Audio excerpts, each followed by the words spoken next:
رضی اللہ تعالیٰ عنہ جب جوانی کی عمر کو پہنچے اس وقت یہ دونوں صحابہ کرام نکلے حضرت خبیب رضی اللہ تعالیٰ عنہ کی لاش کو لینے کے لیے وہاں پر پہنچے.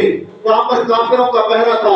40 دن تک لاش لٹکی رہی اور 40ویں رات جب وہاں سے وہ لاش انہوں نے رات کے وقت دشمن جو وہ سویا ہوا تھا اچانک وہاں سے وہ لاش جب جیسے اتاری جب لاش کو اتارا گیا تو جس طرح تازہ خون 40 دن کے بعد بھی تازہ خون اسی طرح بہ رہا تھا.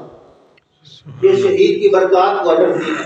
یہ علیحدہ موضوع ہے. بہرحال حضرت خبیب رضی اللہ تعالیٰ عنہ کو ان دونوں نے وہاں سے نکالا. جیسے ہی چپکے سے وہاں سے نکلے جو دشمن تھا اس کو پتہ چل گیا. ان کو پتہ چل گیا کہ خبیب کی لاش کو لے جا رہے ہیں. حضرت خبیب رضی اللہ تعالیٰ عنہ کی لاش کو لے کر جیسے ہی پلٹے ان کو پتہ چلا پیچھے دشمن بھی بھاگ رہا ہے. جیسے ہی دشمن پیچھے بھاگا حضرت خبیب اور حضرت زبیر نے اور حضرت مقداد نے دونوں نے اپنے گھوڑوں کے رخ پیچھے کیے اور ان کی لاش کو زمین پر رکھا.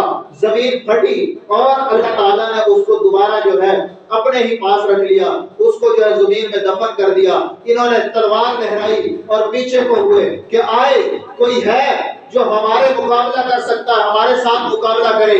آئے کوئی ہے جو اپنے بیوی کو بیوہ کروانا چاہتا ہے, آ جائے ہمارے ساتھ مقابلہ کرے. آ جائے جو اپنے بچوں کو یتیم کروانا چاہتا ہے. ان شعروں کی اس دھاڑ کو سن کر بدبخت کافر واپس بھاگ گئے. یہ جرأت اور بہادری تھی ان کے اندر. حضرات صحابہ کرام حضرت زبیر, حضرت خبیب, مقداد, یہ سارے حضرات یہ دونوں حضرات حضور کی خدمت میں واپس گئے.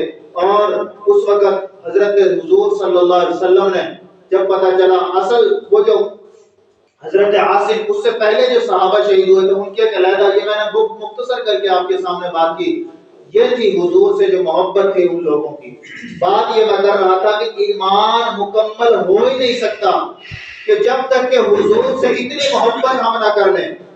کتنی کہ لا یؤمن احدکم, تم میں سے کوئی شخص مومن اور مسلمان ہو ہی نہیں سکتا کب تک کہ جب تک کہ حضور سے اتنی محبت نہ ہو جائے, اپنی اولاد سے بھی بڑھ کر محبت نہ ہو جائے, اپنے والدین سے بھی بڑھ کر محبت نہ ہو جائے, حتیٰ کہ النبی بالمؤمنین من انفسہم, حتیٰ کہ اپنی جانوں سے بھی بڑھ کر حضور سے محبت نہ ہو جائے تو مومن اور مسلمان نہیں ہو سکتے. ایک آپ کو واقعہ سناتا ہوں, پاکستان کی دھرتی کا ایک واقعہ. حاجی مانک صاحب رحمت اللہ علیہ شاید کہ دنیا سے چلے گئے ہو, آج سے کوئی 40-50 سال پہلے کا واقعہ ہے کہ سندھ کی دھرتی کے اندر حاجی مانک صاحب تھے. ان کی 50-60 سال عمر ہوگی اس وقت. ایک مرتبہ وہاں پر قادیانیوں کے ساتھ مرزائیوں کے ساتھ مناظرہ طے ہو گیا. ادھر مسلمان کھڑے ہیں, ادھر کافر کھڑے ہیں, مرزائی کھڑے ہیں. مسلمانوں نے حضرت دین پور رحمت اللہ علیہ مسلمانوں کی طرف سے مناظر تھے, ادھر مرزائیوں کی طرف سے عبدالحق جو تھا وہ مناظر تھا. یہ دونوں مناظر آپس میں کھڑے ہیں. ادھر مسلمانوں کا جمگٹا ہے, ادھر کافروں کا جمگٹا ہے, پولیس بھی کھڑی ہے, سارا کچھ وہاں پر موجود ہے.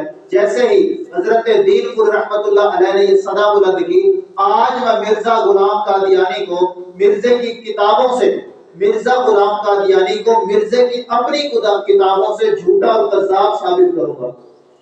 یہ جب بات کہی تو ادھر سے قادیانی جو تھا اس نے بھی یہی بات کی, نعوذ باللہ میں محمد کے ساتھ استغفر اللہ, اس طرح کے الفاظ اس نے اپنی زبان سے نکالے. مرزا قادیانی تو ہے ہی بدبخت جھوٹا. آپ مجھے بتائیں کہ جو شخص یہ کہہ رہا ہے کہ میں خدا ہوں نعوذ باللہ, یہ کیا ہے, جھوٹا یا سچا ہے؟ اگر سچا مانتے ہیں تو ہمارا ایمان خراب ہو جاتا ہے. جھوٹا کہنا پڑے گا اس کو جو خود کہہ رہا ہے کہ میں خدا ہوں. اپنی کتاب میں لکھ رہا ہے روحانی خزائن میں, ایک جگہ پر لکھتا ہے کہ میں خدا ہوں, آگے چل کے لکھتا ہے کہ میں زمین و آسمان سارا کچھ میں نے بنایا ہے. اور بڑی عجیب عجیب اس نے گستاخیاں کی ہے, ممبر پر بیٹھ کر آپ کو بتلانے والی نہیں, بڑی سخت قسم کی اس نے ازواج مطہرات حضرت فاطمہ رضی اللہ تعالیٰ, حضرات اہل بیت رضی اللہ تعالیٰ اجمعین, ان کے خلاف اس بدبخت نے بڑی گندی زبان نکالی اور بکواسات کی ہے. اور 1908 کے اندر وہ مر گیا. بہرحال مرزا غلام قادیانی تو ہے ہی جھوٹا شخص. تو وہ مسلمان جو سامنے کھڑے تھے تو اس نے بھی بدبخت نے یہی لفظ اپنی زبان سے نکالے. مسلمانوں کو حضور کی گستاخی میں نے عرض کیا نا برداشت نہیں ہو سکتی. باقی ہر چیز مسلمان برداشت کر جاتا ہے لیکن حضور کی گستاخی کبھی برداشت نہیں کرتا. ہوا اسی طرح مسلمانوں کو جو ہے آپس میں لڑائی ہو گئی. جیسے ہی لڑائی ہوئی تو پولیس وہاں پر موجود تھی، اس نے لڑائی چھڑوا دی۔ اب یہ آگ جیسے جنگل میں آگ پھیل جاتی ہے، اس طرح یہ خبر وہاں پر پھیل گئی، اور جیسے ہی یہ خبر پھیلی ہے تو حاجی مانک صاحب جو تھے یہ بھی وہاں پر موجود تھے۔